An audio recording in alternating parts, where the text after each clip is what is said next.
Hey, Junior, tell us about, kind of bring us up to speed with where you are, how many kids you got, what you up to, what your kids are up to. You got college girls now. You got all kind of stuff going on. Kind of just bring us up to speed about Hank Parker Jr., the race car driver. He retires to raise a family. Tell us about your family. Well, okay, so I got out of racing in my early 30s, early to mid 30s. Was married, had 2 kids at the time, Alex and Madison, my 2 oldest daughters. And from that, we started doing the television. I was doing a lot of racing television. We started Hank Parker 3D, and that grew, and we did that for about 10 years. And from that, continued to have kids who loved to hunt and fish. They were on the show often. So, I mean, I've just been blessed with a wonderful family. I got a wonderful wife, Wendy, who's always just been awesome. She's done a great job as a mom with our kids, done a good job standing by me as, you kind of navigate life. When I was, in my 20s, I just figured I would race till it was time to retire, and I'd have enough money to buy a ranch somewhere and deer hunt the rest of my life. But, life has a way of throwing you bumps and curves in the road, and I'm really thankful for that because, I would never be where I'm at had I stayed in racing. And so outside of the television show, we did that for a number of about 10 years. 15. And so it's crazy how fast that goes. And I'm involved in full-time ministry. I work at a camp called Snowbird Wilderness Outfitters. And for most people that think about Christian camp, you think about, popsicle stick, art and craft time and that sort of thing. I have found a group of guys who are serious about Jesus, but they're a little bit crazy like us. So it's awesome to be involved with those guys. It's a high-adventure recreation camp. And we're based in western North Carolina, right near the Nantahala River, where it's world-class whitewater rafting. Every kid that comes to our camp gets an opportunity to go down the river. We service about 11,000 junior high and high school students a year. It's a year-round camp.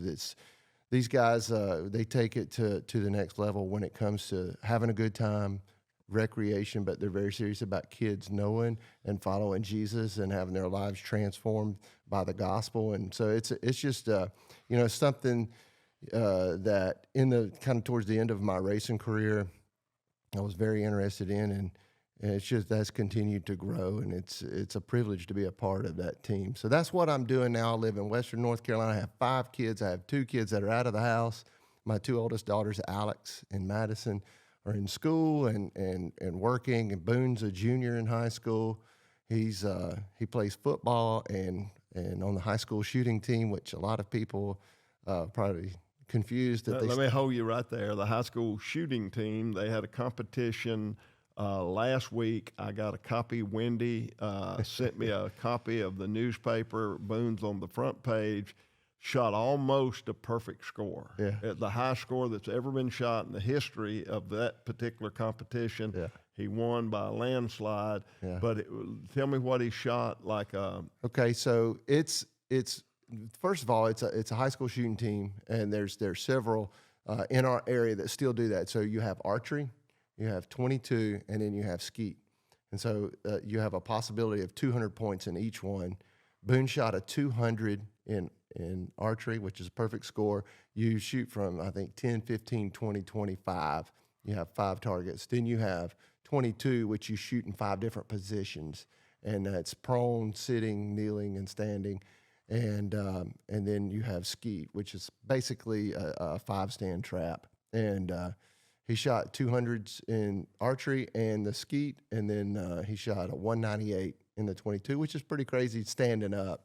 And so he had a good day. We're looking forward to it. Perfect. Wow. We're going to district this weekend. Pretty excited about that. So he's all into hunting and fishing. He's always loved a turkey hunt, loved fishing, and he's following the same path that we all have. And all right, let's talk about your other 2. Cade is playing every sport known to man. He plays baseball, football. He ran cross country. He played basketball. So that's a little different than us. Growing up, I never really played any sports because we were busy with hunting and fishing. And Cade's an awesome kid. He's growing up. He'll be 13 this turkey season. He's ready to go. He's ready to turkey hunt, and he's an awesome kid. And then my youngest daughter, Lana, So she's an awesome kid. She's in school. She's learning. She's growing, and she shot a shotgun for the first time yesterday, and she enjoyed that. Said she wants to be on the shooting team. We'll see how that goes. All right, let's talk a little bit about Lana. You guys adopted. You and Wendy went over and adopted Lana. And where was she from? She's from the country of Haiti. From Haiti, and you guys made several trips over there. Mm-hmm. It took us 6 years. It's a long process. You know, I mean, if anybody keeps up with the world news, and you can see that Haiti's a country that's in a lot of turmoil. They've had a lot of problems with the assassination of their president several years ago, which they have not replaced. So it's a pretty war-torn country. Lana's a sweet kid. I'm super thankful to be her daddy and to be able to raise her under my roof. She's a good kid, and just thankful for the opportunity that the Lord has put in our laps for her to be in our family.